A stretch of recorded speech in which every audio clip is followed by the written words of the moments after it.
Russia's strategic bomber fleet is taken out with open source gaming software. Germany shows it's serious about breaking away from US software and cloud providers, and quantum internet is real, but you won't be using it for Facebook, at least not for a while. Welcome to #Trending. I'm your host, Jim Love. Let's get into it. Ukraine just used 20-year-old open source software originally designed for model airplane enthusiasts to destroy a third of Russia's strategic bomber fleet. Operation Spiderweb, as Ukraine called it, was one of the most audacious military strikes in recent history. On Sunday, 117 drones simultaneously attacked 5 Russian air bases scattered across thousands of kilometers, some as far as Siberia, 4,300 kilometers from Ukraine. The secret weapon? ArduPilot, a software that began in 2007 when tech journalist Chris Anderson built a drone autopilot system out of Lego Mindstorms in his basement. It was designed for hobbyists who wanted their model planes to fly themselves. And it got its name from the Arduino processor. Today we'd regard it largely as a toy, but that was where it started. Anderson watched footage of the attack in disbelief. That's ArduPilot, launched from my basement 18 years ago. Crazy is what he wrote on LinkedIn. His co-creator, Jason Short, was equally stunned. Not in a million years would I have predicted this outcome. I just wanted to make flying robots. As simple as the technology was behind it, the operation was complex. It took 18 months to plan. Ukrainian agents smuggled drones into Russia, hidden inside trucks with false roofs that looked like ordinary cargo containers. And when the attack began, the roofs opened remotely and drones launched simultaneously across multiple time zones.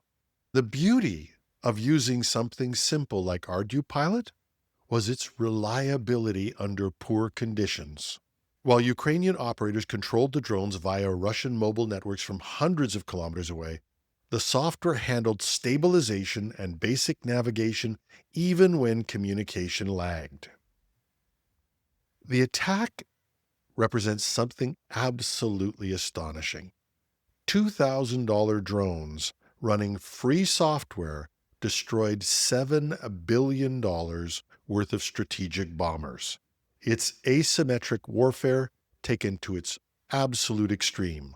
Hobbyist technology defeating some of the world's most sophisticated military equipment. As one drone expert put it, modern warfare now belongs to those who can innovate while keeping costs down. When open source software developed for weekend hobbyists can take out a nation's strategic air force, we're clearly in a new era. And the creators of ArduPilot never intended their weekend project to reshape geopolitics, but sometimes that's just how history gets made. And speaking of another historic moment, here's something that sounds like it's out of science fiction, but it's actually happening right now. Researchers have successfully sent quantum messages across more than 250 kilometers using ordinary fiber optic cables. The quantum internet is no longer just a concept or a dream. The recent breakthrough happened in Germany, connecting Frankfurt and Kassel with a relay station in between. Now, what makes this special isn't just the distance. It's that they did it using almost normal infrastructure. We're talking about standard commercial fiber optic cables at room temperature, proving this technology can work outside the laboratory.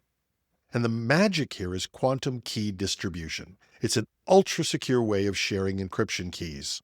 If someone tries to intercept a quantum message, they destroy it in the process. It's sort of like Schrodinger's message. Even if they're fine with destroying it, they won't get much useful information out of it. And the point is, this is no longer just academic research. The Japanese company Toshiba recently announced they've successfully combined quantum key distribution with regular internet traffic in a single fiber cable, meaning quantum security could potentially run alongside your normal internet connection. But before you get too excited about quantum encrypted cat videos, there's a sobering reality. The quantum bit rate in that German demonstration was about 100 bits per second. Now, to put that in perspective, if I've got this right, it was a long time ago. For those of you who remember your first 300 baud dial-up modem, those modems were about 3 times faster at about 300 bits per second. Now, fortunately for most of us, quantum security is massive overkill. You don't need a quantum computer and its encryption to shop on Amazon or even to do your own online banking. In fact, the U.S. National Security Agency has explicitly advised its government against using quantum key distribution. Their reasoning? They say it's expensive, unnecessary, and very susceptible to noise, which makes denial of service attacks much easier.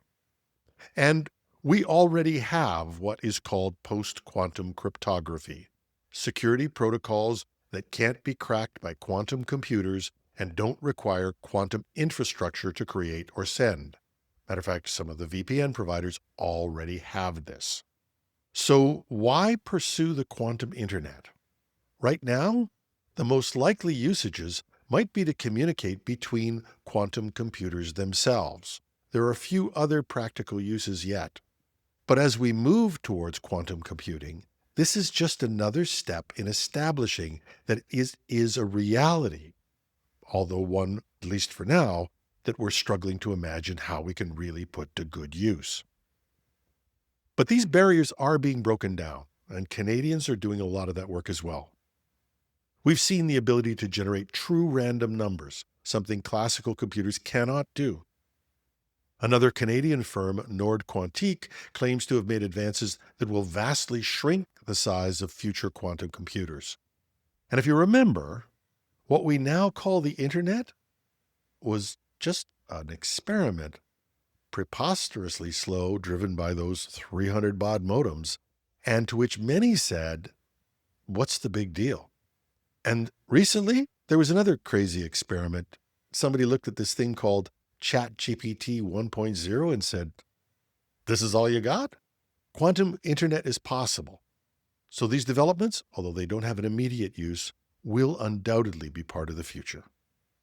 If you're interested in this topic, there's a great video from Sabine Hossenfelder, I mentioned, the physicist turned YouTube host, that covers it really well. She covers the science of it accurately, and you don't need a degree in physics.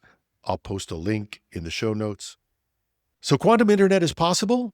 Don't cancel your regular service anytime soon.